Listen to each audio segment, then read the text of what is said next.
तो good morning all of you my dears. आप मेरे चैनल पर नए आए हैं तो मेरे चैनल को सब्सक्राइब कर दीजिए, वीडियो को लाइक कर दीजिए, अपने दोस्तों के पास शेयर कर दीजिए और कमेंट में गुड, वेरी गुड, कुछ तो कुछ लिखिए, बैड, कुछ भी अपना कमेंट जरूर मुझे भेजिए ताकि आपके कमेंट के अनुसार मुझे पता चले कि मैं कैसा पढ़ाता। मैं आप लोगों को पढ़ा रहा हूँ इंग्लिश। क्या पढ़ा रहा हूँ? इंग्लिश। ये जो आपको दिख रहा है बोर्ड पर ना, लिखा हुआ है फाउंड ऑफ मतलब शौकीन, और एक लिखा हुआ है एटलीट मतलब कम से कम। ये हम आइटम्स लिए हैं, फ्रेज लिए हैं, ठीक ना। इसको आइटम्स या फ्रेज बोला जाता है। तो देखिएगा, इससे हम कुछ ऐसे ऐसे सेंटेंस बनाएंगे जिससे आपका अंग्रेजी आसान हो जाए, ठीक है। जैसे हम लिख रहे हैं I am found of teaching. I am found of teaching. क्या लिखे हैं? I am found of teaching.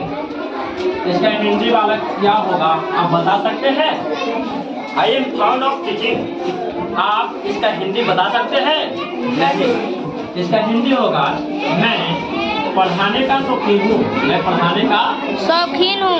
क्या हो गया जी? शौकीन कैसे लिखाएगा? ऐसे ना, शौकीन मैं पढ़ाने का शौकीन हूँ।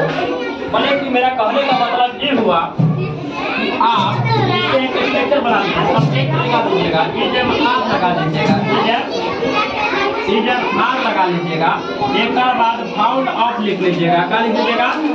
Found of. एक बाद क्रिया का चौथा रूप, एक बाद अगर ऑब्जेक्ट रहेगा तो ऑब्जेक्ट लिख दीजिएगा।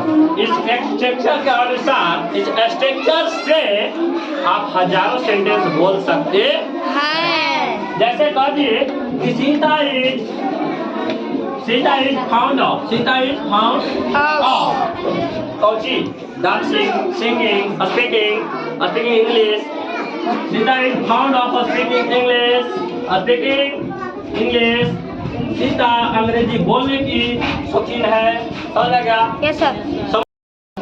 देखिए, Sita is found of speaking. Sita is found of speaking. Sita Angrezi बोलने की शौकीन है, ठीक है ना। इसी प्रकार से आप बता सकते हैं कि दे आर, बताइए दे आर, दे के साथ आर लगा ना बाबू, फाउंड ऑफ लिख दिए ना, they are found of. They are found of वे लोग कोची में शौकीन है? देखे में, नाचे में, खेले में, कूदे में, कोची में? खेले में। तो लिख दो प्लेइंग। क्या लिख दिया? Playing. They are found of playing. वे लोग खेलने में शौकीन है, खेलने के लिए शौकीन है। समझ आ गया ना? वे लोग को खेलने में मन लगता है, अच्छा लगता है। तो लिख दिए they are found of playing. इसी प्रकार से आप बना सकते हैं। Sita is found of dancing. Sita is found of singing. Ram is found of singing. Ram and Shyam are found of eating mango. Ram और श्याम आम खाने के लिए शौकीन है, आम खाने में शौकीन है। चलिए, ये समझ में आ गया? आपको समझ में आ गया? फाउंड ऑफ से बनाने के लिए कोई दिक्कत नहीं। अब हम बताएंगे बाबू एटलीस्ट। एटलीस्ट का मतलब होता है कम से कम।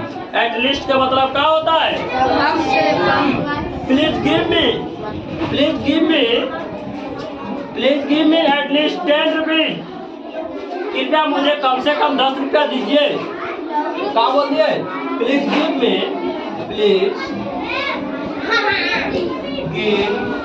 मी। एक बात लगा देना, एटलीस्ट 10 रुपीज। कृपया मुझे कम से कम 10 रुपया दीजिए। एटलीस्ट का मतलब होता है कम से कम, ठीक है। She is going at least tomorrow. She is going at least tomorrow. वह कम से कम कल जा रहा है।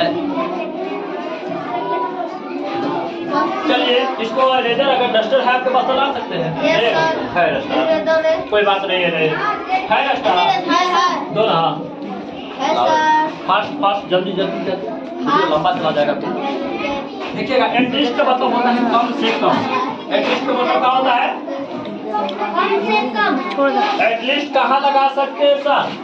एटलीस्ट लगा दीजिए। नहीं बुझा रहा है। कम से कम सी इज गोइंग। कम से कम वो जा रही है। कम से कम वो जा रही है। हो गया। यस। कम से कम वो खाती तो है। एटलीस्ट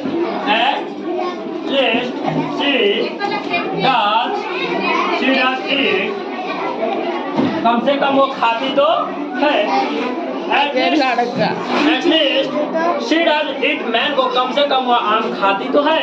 बहुत सारा बना सकते हैं आप। एटलीस्ट वाक्य के शुरू में भी लगाइए, कोई दिक्कत नहीं है। At least Radha dance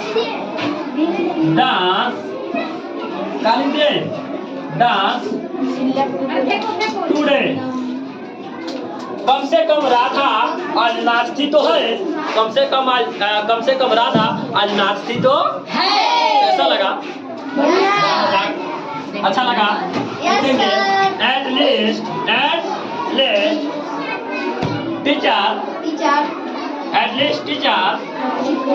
does teach English.